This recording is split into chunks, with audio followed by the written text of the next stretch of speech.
Good evening, everyone. Welcome back to YCB sessions. Very important class for your practical and theory exam today. Yogaha Chittavrutti Nirodhaha, very important.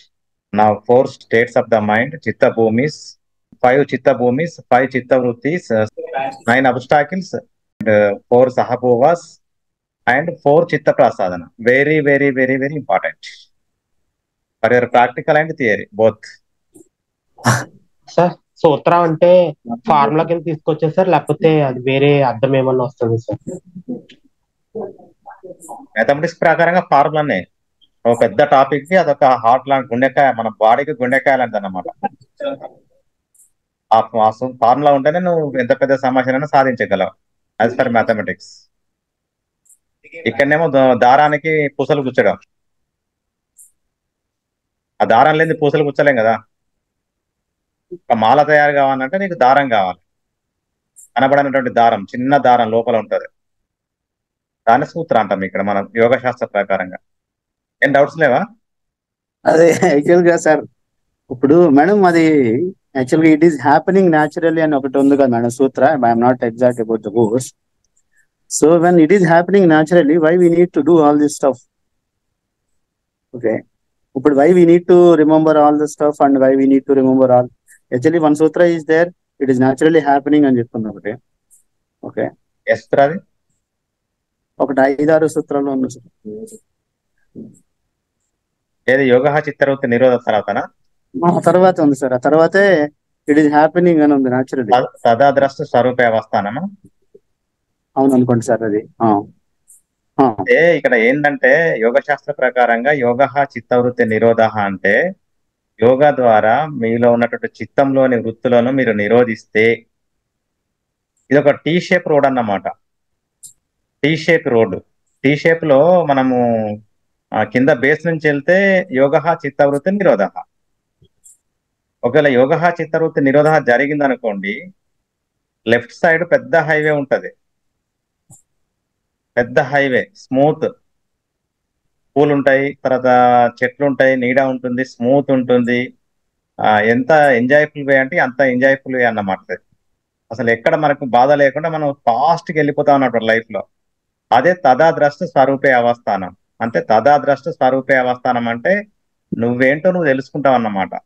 యోగంలో ఉన్న మన యోగ ద్వారా చిత్తంలో ఉన్నటువంటి వృత్తులను నిరోధిస్తే నువ్వేంటి 100 years బిఫోర్ ఎక్కడున్నావు, నా ప్రజెంట్ సిచ్యువేషన్ ఏంటి, ఆఫ్టర్ 100 years ఎక్కడికి వెళ్తావు అంటే నువ్వు మొత్తం నీ గురించి తెలుసుకుంటావు.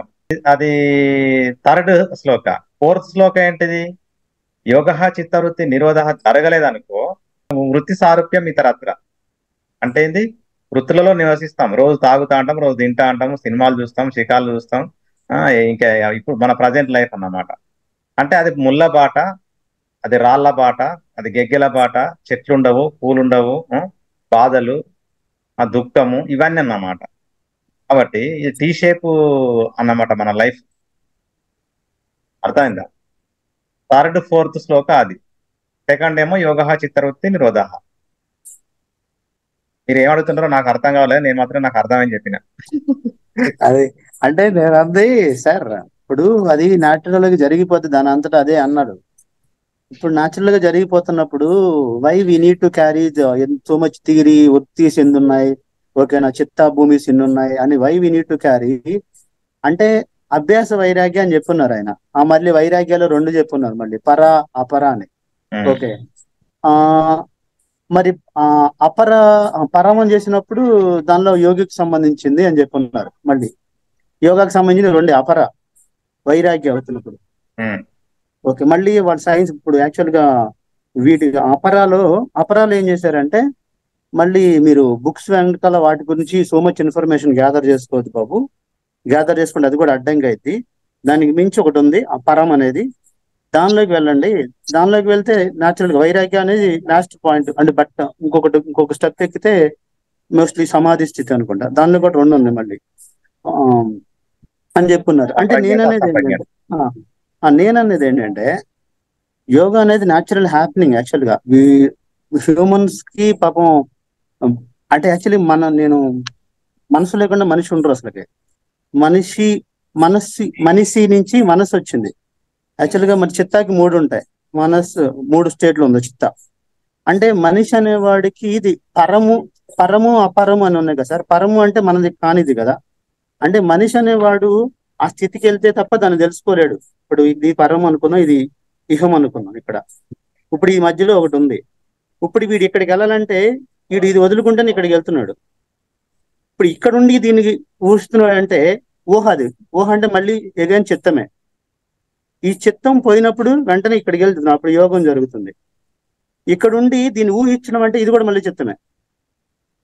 ఊహలోనే చిత్తం. మళ్ళీ ఇప్పుడు మనం చెప్పిన చిత్త వృత్తిలో ఇమాజినేషన్ ఉంది. అది ఇమాజినేషన్ కూడా చిత్త వృత్తే. అంటే ఇక్కడ ఉండి దీన్ని ఇమాజిన్ చేస్తున్నాం. అంటే ఇది మొత్తము వానిష్ అయిపోతే తప్ప, ఇహం వానిష్ అయితే తప్ప పరానికి వెళ్ళలేము అని జస్ట్ నేను అనేది ఏంటంటే, ఈ పరం అనేది ఇహం ఉన్నప్పుడు, ఇహంలో ఉన్నంత కాలం మనకేం అర్థం కాదు. ఇది వానిష్ అయినప్పుడు ఇది ఆటోమేటిక్ జరిగిపోద్ది అని అక్కడ రాస్తుంది 4th. ఇప్పుడు నేను అనేది ఏంటంటే just actually it is happening naturally అని చెప్తున్నాను. వీటి గురించి డిస్కస్ చేసుకున్నంత కాలం it becomes bigger and bigger and we gather so much information. అది మళ్ళీ ఏంటంటే వైరాగ్యాలో మళ్ళీ ఇంకోటి అవుతుంది, ఫస్ట్ పాయింట్ అవుతుంది. వైరాగ్యాలో వీటన్నిటిని వదిలేస్తూ ఉంటాం. ఇది నాకేం కాదు, ఇది బుక్స్ వద్దు, నాకేం వద్దు, నాకేం వద్దు అని వదిలేస్తుంటాం. ఆ వదిలేటప్పుడు కూడా చిత్తమే ఉంటది. వదిలేసేది ఎవరు? వదిలేయడం అంటే ఏంటి? అన్నెసెసరీ వాటిని వదిలేయడం, అన్నిటిని కాదు. అప్పుడు కూడా అది కూడా వృత్తే, చిత్త వృత్తే అంటున్నా. చిత్తం ఉన్నంత కాలం యోగం జరగదు, యోగం ఉన్నంత కాలం చిత్తం ఉండదు. మీకు చిత్తంలో ఉన్న వృత్తులను నిరోధించాలంటే అభ్యాస వైరాగ్య తన్నిరోధ ఎవ్రీడే ప్రాక్టీస్ చేయాలి, వైరాగ్యంలో ఉండాలి. వైరాగ్యం అంటే మీకు నేను చాలా సార్లు చెప్పాను, ఒక విద్యార్థికి 10th క్లాసులో 10/10 రావాలంటే ఏం చేయాలంటే రోజు ఏ రోజు హోంవర్క్ ఆ రోజు చేయాలి, ఏ రోజు క్లాస్ వర్క్ ఆ రోజు చేయాలి, ఏ రోజు స్టడీ ఆ రోజు చేయాలి. వైరాగ్యం అంటే ఏంటంటే, ఫర్ ఎగ్జాంపుల్ క్లాసులో ఉన్నప్పుడు సార్ రాలేదు పీరియడ్ కి, సార్ రానప్పుడు అందరూ ఏం చేస్తారంటే కాకుల్లాగా అరుస్తూ ఉంటారు, గొర్రెల్లాగా తిరుగుతూ ఉంటారు, చిన్నగా ఫైటింగ్ చేస్తూ ఉంటారు. వైరాగ్యంలో ఉన్నటువంటి స్టూడెంట్ ఏం చేస్తాడంటే వాని పని వాడు చేసుకుంటా ఉంటాడు మూలకు. ఒక సింహం లాగా, గొర్రెల్లాగా కాకుండా టైగర్ లాగా, సింహం లాగా సింగిల్ గా వాని పని అని చేసుకుంటా, అది వైరాగ్యం. సో అట్లా ఉన్నటువంటి విద్యార్థి వాడు 10/10 కొట్టేస్తాడు అన్నమాట 10th లో. అట్లాగే చిత్తంలో ఉన్న వృత్తులను నిరోధించాలంటే అభ్యాసము వైరాగ్యం 2 ఇంపార్టెంట్. భగవద్గీతలో కూడా ఉన్నది మీకు అభ్యాస వైరాగ్య శ్లోకాస్. కాబట్టి మీకు యాజ్ పర్ పతంజలి మహర్షి, యాజ్ పర్ భగవద్గీత అడగొచ్చు మీకు. మన పతంజలి యోగ సూత్రాస్ లో 1 to 12 లో మీకు ఎగ్జామ్ లో ఎనీ 5 రిపీట్ చాంటింగ్ చేయనొచ్చు, లేకుంటే వీటిని ఇప్పుడు నేను చెప్పినట్టు విన్నా, మేడం చెప్పిన దాంట్లో అన్ని అవసరం లేదు. యోగ చిత్తవృత్తి నిరోధ మెయిన్. తర్వాత 5 భూమిస్, 5 వృత్తిస్, 9 అంతరాయాస్, 4 సహభూవాస్ అండ్ 4 చిత్త ప్రసాదనాస్. అభ్యాస వైరాగ్య, ఇవి very very important for your examination point of view. ఒక 5-6 బిట్లు వస్తాయి ఈ రోజు క్లాస్ లో. ప్రాక్టికల్ లో కంపల్సరీ మీకు నంబర్ ఆఫ్ క్వశ్చన్స్ ఉంటాయి వీటిపైన. క్వశ్చన్ మీరు అడిగిన దాంట్లో ఓకే, నాకు అర్థమైంది. అంటే మీరు అడిగేది ఏంటి అంటే ఆ థాట్ కూడా, అంటే ఇప్పుడు మనం అపరము పరము అన్నా కూడా అది కూడా ఆలోచిస్తున్నాం కదా, అక్కడ ఉంది అని అనుకోలేకపోతున్నాం కదా. సో నాకు అర్థమైంది ఇది ఎట్లా అంటే, నాట్ టు క్రిటిసైజ్. యాక్చువల్లీ ఈ సబ్జెక్ట్ కొద్దిగా డ్రై సబ్జెక్ట్ అండి. నేను అంత కరెక్ట్ గా డెలివర్ చేశానని అనుకోవట్లేదు, ఏదో నాకుండే నాలెడ్జ్ తో కొద్దిగా డెలివర్ చేశాను. మీరు ఇంకో 2-3 సార్లు చదవండి, ఇంకా మంచి డిస్కోర్సెస్ ఉన్నాయి యూట్యూబ్ లో కూడా, వెళ్ళండి. But it's like what, chicken ముందా లేకపోతే గుడ్డు ముందా, అంటే బెల్లం ముందా అనేది. అంటే ఈ నాలెడ్జ్ మనకి అక్కడి నుంచి వచ్చింది. ఈ నాలెడ్జ్ ప్రకారం ఏం చెప్తున్నారు వేదాలు, ఉపనిషత్తులు? పతంజలి మహర్షి ఏమంటున్నాడు? బాబు నువ్వు ఇది ప్రాక్టీస్ చేయి, అభ్యాసం చేసి వైరాగ్యాన్ని తెచ్చుకోమంటున్నాడు. ఆ వైరాగ్యంలో కూడా ఆయనకి ఎప్పుడు ఆ వైరాగ్యం తెచ్చుకోమన్నప్పుడు అది మనకి అర్థమైంది. అంటే మళ్ళీ ఈ వైరాగ్యంలో కూడా 2 స్టేట్లు ఉన్నాయి, అపరము తెలిసి ఉండాలి, పరము తెలిసి ఉండాలి, ఇలా ఉంటుందని చెప్పారు. అంటే ఇలా సో ఇప్పుడు పతంజలి మహర్షి గారు ఇవన్నీ నిజంగా అనుభవించి ఆయన సెల్ఫ్ లిబరేషన్ అయ్యాక ఈ పుస్తకాలు రాశారా? రాస్తే అప్పుడు స్మృతి ఉన్నట్టే కదా. స్మృతి ఉంటే ఆయనకి ఎలా పాసిబుల్ అయ్యింది అని అంటే ఐ డోంట్ నో. అది అంటే క్వశ్చన్ కొద్దిగా సర్కిల్ గా తిరుగుతున్నట్టు అనిపిస్తుంది. అంటే అది నిజమే, ఇది నిజమే, ఏది ముందర ఏది వచ్చింది మరి?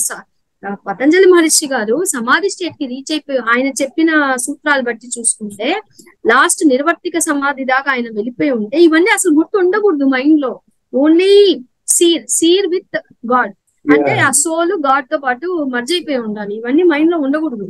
మైండ్ లో ఉండి ఆయన మళ్ళీ ఇవన్నీ రాశారు, ఇది ఇట్లా ఉంటది, ఓకే సంప్రజ్ఞత సమాధి ఇలా ఉంటది, అసంప్రజ్ఞత ఇలా ఉంటది, మళ్ళీ ఇందులో సబీజ సమాధి ఇలా ఉంటది, నిర్బీజ సమాధి. మళ్ళీ ఇక్కడ ఆ ప్రతిలయాస్ అని ఇంకో కాన్సెప్ట్ వస్తుంది, ప్రతిలయాస్ అని. ఆ ప్రతిలయాసు అంటే ఏంటి, దానికి ఏం చేయాలి, మళ్ళీ అక్కడ క్రియాయోగ గురించి చెప్పుకుంటారు. ఇన్ని ఎలా వచ్చాయి? సమాధి స్టేట్ అని రీచ్ అయ్యాక మళ్ళీ ఇన్ని డిఫరెంట్ థింగ్స్ ఎందుకు, ఇంత కాంప్లికేటెడ్ ఎందుకు చేశారు దీన్ని? సింపుల్ గా సమాధి అని చెప్పుంటే సరిపోయి ఉండేది కదా. సబీజం అంటారు, నిర్బీజం అంటారు, సంప్రజ్ఞత అంటారు, అస్మిత సమాధానం అంటారు. ఇన్ని ఎందుకు వచ్చాయి? ఇవన్నీ వచ్చాయి అని అంటే అన్ని స్టేట్స్ సారు మన మహర్షి గారు నిజంగా అనుభవించారా, ఆయన ఇవన్నీ తెలుసుకున్నారా అని అంటే వి డోంట్ నో అండి. మేము చాలా చిన్న వాళ్ళం ఇందులో, ఏదో బూందు సే సీక్రే. సో నా వర్క్ అయితే మీరు చెప్పిన దాంట్లో ఈ క్వశ్చన్ ఎలా అనిపిస్తుంది అంటే, నాట్ టు క్రిటిసైజ్, అది ముందా ఇది ముందా అంటే చెప్పలేము. ఇవి తెలిస్తేనే కదా ఇప్పుడు మీకు డౌట్ వచ్చింది, ఓహో నేను యోగా స్టేట్ ని రీచ్ అవ్వాలంటే 8 స్టెప్పులు ఫాలో అవ్వాలి, 8 స్టెప్పులు ఫాలో అవుతూ అభ్యాసం ప్రాక్టీస్ చేయాలి. ఇది నువ్వు తెలుసుకున్నావు కాబట్టి, ఈ జిజ్ఞాస నీలో ఉంది కాబట్టి ఇది చదువుకున్నావు, 8 స్టెప్స్ ఫాలో అవుతావు. ఆ జిజ్ఞాస కోసము ఆ 8th స్టెప్ కి వెళ్తేనే, అక్కడ పైకి ఇలా 8th స్టెప్ కి వెళ్ళి నిలబడితేనే పక్కన ఏముందో నీకు కనిపిస్తుంది. ఇక్కడ నుంచి నువ్వు ఊడ్చుకుంటావు ఏమని, 8th step is the final అని. ఆ 8th స్టెప్ దాకా వెళ్ళాలంటే నీకు ఉండాలి కదా ఏదో ఒకటి మైండ్ లో, ఏంటి టార్గెట్, నేను వెళ్ళాలి, ఆ 8th స్టెప్ సమాధంట సూపర్ గా ఉంటదంట, బ్లిస్ గా ఉంటదంట.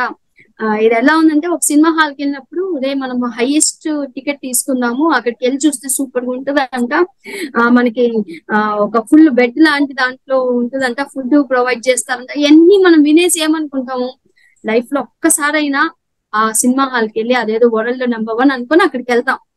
అక్కడికి వెళ్ళాకనే దాని పైన ఇంకో స్టేజ్ ఉందా లేదా అనేది అక్కడికి వెళ్ళాకే తెలుస్తుంది, ముందరే చెప్పరు. On a lighter note, on a funnier note, ఇప్పుడు దాకా ఎవరు చేయని విధంగా మనకి జస్ట్ ఫర్ ఫన్ అంబానీ గారు పెళ్లి చేశారు, మొన్న ప్రీ వెడ్డింగ్ సెలబ్రేషన్స్ చేశారు. ప్రీ వెడ్డింగ్ సెలబ్రేషన్స్ కి ఆయన ఎంత డబ్బు ఖర్చు చేశారంటే ఎవరు ఎక్స్పెక్ట్ చేయని విధంగా రిహానా అనే ఒక సింగర్ ని, ఆవిడ యూజువలీ బయట చేయరట, అలాంటి ఆవిడని తీసుకొచ్చి 80 millions ఇచ్చి సాంగ్ ఏదో యాక్టివిటీ చేశారు. ఇప్పుడు అక్కడికి వెళ్ళిన వాడు ఫోటోలు తీసి ఇవన్నీ పెట్టిన తర్వాత మనకు అర్థమైంది అంబానీ లెవెల్ ఏంటి, ఎంత వరకు ఖర్చు చేస్తాడు అని. ఇప్పుడు అక్కడికి వెళ్ళిన వాడు అవన్నీ చూసిన తర్వాత ఏమనుకుంటాడు, వీడు ప్రీ వెడ్డింగ్ కి ఇంత ఖర్చు చేశాడంటే వెడ్డింగ్ కి ఎలా ఉంటుంది, వెడ్డింగ్ కి చంద్రుణ్ణి తీసుకొని వస్తారా, సూర్యుడిని తీసుకొని వచ్చి కూర్చోబెడతారా? అది ఎప్పుడు నువ్వు ఆ ఈవెంట్ కి వెళ్ళి అవన్నీ అనుభవించాక, నువ్వు ముందర నుంచి నీకు తెలీదు, ముందర నువ్వు వెళ్లకుండా, ఇప్పుడు మనకి సోషల్ మీడియా ఉంది కాబట్టి చెప్తున్నారు, లోపల ఇలా జరిగింది, 2500 రకాల ఫుడ్ పెట్టారంట, ఇది పెట్టారంట, ఇట్లా చేశారంట, అలాగే వాళ్ళకి ఇలాంటి స్టే ఇచ్చారంట, వాళ్ళకి ఒక్కొక్కరికి 5 లక్షల విలువ ఉండే వెడ్డింగ్ కార్డు గిఫ్ట్ గా ఇచ్చారంట, ఏమో సంథింగ్ చెప్తున్నారు. అవన్నీ మనం చూసేదాకా నిజం అని తెలీదు, వాళ్ళు చెప్పారు కాబట్టి మనం అనుకుంటున్నాం, ఓకే అలాంటివి మీడియాలో పెట్టారు కాబట్టి చూస్తున్నాం, నమ్ముతున్నాం. నెక్స్ట్ లెవెల్లో ఏం చేస్తారంట, ఊహాగానాలే. ఆ ఊహాగానాల్లో కూడా నువ్వు అక్కడికి వెళ్తేనే తెలుస్తుంది వాడు ఎంత మాత్రం చేస్తాడు, ఏం చేస్తాడు కొత్తది అన్నది. సో మేబీ అనే ఫన్నియర్ నోట్, వి డోంట్ నో, సమాధి స్టేట్ దాకా వెళ్ళండి, అక్కడ తర్వాత అది మనము పరలోకం చేద్దామా, అపరలోకం చేద్దామా, ఐ డోంట్ నో, అక్కడ మనం ప్రాక్టీస్ చేసుకోవాలి. సారీ ఎవరిని నేను అనేది అదే, unless you are that don't imagine అంటున్నా. అదే yes, that's true, unless sir. you are that, you should not make any comments on that. But మనకి బుక్లో ఉండేది చెప్పడం మన ధర్మం కదా. సార్ ఏదైతే చెప్పారో అది ఇలా రాసుంది కాబట్టి అది మీకు చెప్పడం నా డ్యూటీ, ఒక టీచర్ కదా. ఏమైనా క్వశ్చన్ అడిగితే వైరాగ్యం అక్కడ దాకైనా మనం చదువుకోవాలి, ఏదైతే ఉందో అది మరి ఎలా ఉంటుంది అనేది మనకు తెలియదు. మేము యాక్చువల్ గా మిమ్మల్ని ఎందుకు అడిగానంటే మేడం, నేను కొంతమంది Patanjali Maharshi is a compiler, not writer of Patanjali yoga sutras. Exactly, yes sir, you have brought a very good point. మన పతంజలి గారు ఒక రైటరే కాదు, ఆయన గ్రామర్ కూడా రాశారు అని చెప్తుంటారండి. ఇంకా 5 సబ్జెక్ట్స్ లో ఆయన దిట్ట అని అంటుంటారు. యాజ్ ఆఫ్ నౌ నాకు గుర్తు రావట్లేదు. గ్రామర్ ఒకటి, దాని తర్వాత వైద్యుడుగా, దాని తర్వాత ఈ ఫిలాసఫర్, ఇంకో 2 ఉండాలి. నాట్యమో ఏదో ఇంకో 2 ఉండాలి. సామవేదంలోనే ఎక్కడో ఏదో చెప్పినట్టున్నారు. సో సార్ చెప్పినట్టు he might be A he might not be the real composer, he might be A compiler. Ma'am ఏం యాక్చువల్గా ఏం నేను లేదండి. మిమ్మల్ని మీరు ఇప్పుడు ఇవన్నీ చూసి భయపడకండి. వెంకటస్వామి గారు, మన హరిత మేడం, చంద్రకిరణ్ గారు, ఏం లేదు. చిత్తవృత్తిస్ అంటే ప్రమాణ, విపర్యయ, వికల్ప, నిద్ర, స్మృతి. 5 గుర్తుపెట్టుకోండి. ప్రమాణ అంటే రైట్ నాలెడ్జ్, విపర్యయ అంటే ఫాల్స్ నాలెడ్జ్, ప్రమాణ, విపర్యయ, వికల్ప, నిద్ర అంటే స్లీప్, అట్లా ఇమాజినేషన్, స్మృతి అంటే మెమొరీ. 5 వర్డ్స్ కి 5 వర్డ్స్ మీనింగ్ జస్ట్ ఒక వర్డ్ లో మీరు గుర్తుపెట్టుకోండి. తర్వాత 5 స్టేట్స్: చిత్త, విక్షిప్త, ముద, ఏకాగ్ర, నిరుద్ధ. అంటే ఏంది? జస్ట్ ఒకటే వర్డ్ లో మీరు వాటి మీనింగ్స్ అట్లా గుర్తుపెట్టుకోండి. మీరు లెవెల్ 4 కూడా పాస్ కాగలరు. ఈ 12 సూత్రాస్ లో ఈ ఇంపార్టెంట్ మీరు పర్ఫెక్ట్ గా చేస్తే మీరు లెవెల్ 4 కూడా పాస్ కాగలరు. అంతే. దాని గురించి మీరు డోంట్ వర్రీ. కొంచెం చూసి భయపడకండి. అంత సాంస్క్రిట్ పెద్ద పెద్ద శ్లోకాస్ అని చూసి నథింగ్, అదంతా ఏం అవసరం లేదు. భగవద్గీతలో అర్జునుడు ఏమడుగుతాడంటే, చెంచలం హి మన కృష్ణ ప్రమాది బలభద్రుడం తస్యాహం నిగ్రహం మన్యే వాయోరివ సుదుష్కరం అని అడుగుతాడన్నమాట కృష్ణుని. మై డియర్ బావగారు, నా మనసు చెంచలంతో కూడుకున్నటువంటిది. చెంచలం హి మన కృష్ణ ప్రమాది బలభద్రుడం, చాలా ప్రమాదకరంగా, చాలా అతి భయంకరంగా ప్రయాణం చేస్తుంది. వాయువును బంధించడం మనం ఎంత కష్టమో అంతకంటే ఇంకే కష్టంగా ఉంది. వాటికేనాయుడు అని అడుగుతాడన్నమాట. చెంచలం హి మన కృష్ణ ప్రమాది బలభద్రుడం తస్యాహం నిగ్రహం మన్యే వాయోరివ సుదుష్కరం. అప్పుడు కృష్ణుడు బ్యూటిఫుల్ ఆన్సర్ ఇస్తాడు, మై డియర్ బ్రదర్ ఇన్ లా అని. అసంశయం మహాబాహో మనో దుర్నిగ్రహం చలం అభ్యాసేన తు కౌంతేయ వైరాగ్యేన చ గృహ్యతే.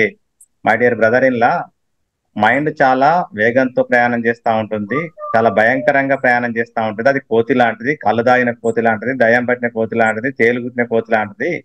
దాన్ని కంట్రోల్ చేయడము చాలా కష్టమే. బట్ 2 టెక్నిక్స్ ఉన్నాయి: అభ్యాసము, వైరాగ్యం. సో పట్టుకొని పదే పదే పదే పదే ప్రాక్టీస్ చేయి. కొంత వైరాగ్యంలో ఉండు, తప్పకుండా నీ మైండ్ నీ ఆధీనంలోకి వస్తా అని చెప్పడం జరిగింది అన్నమాట.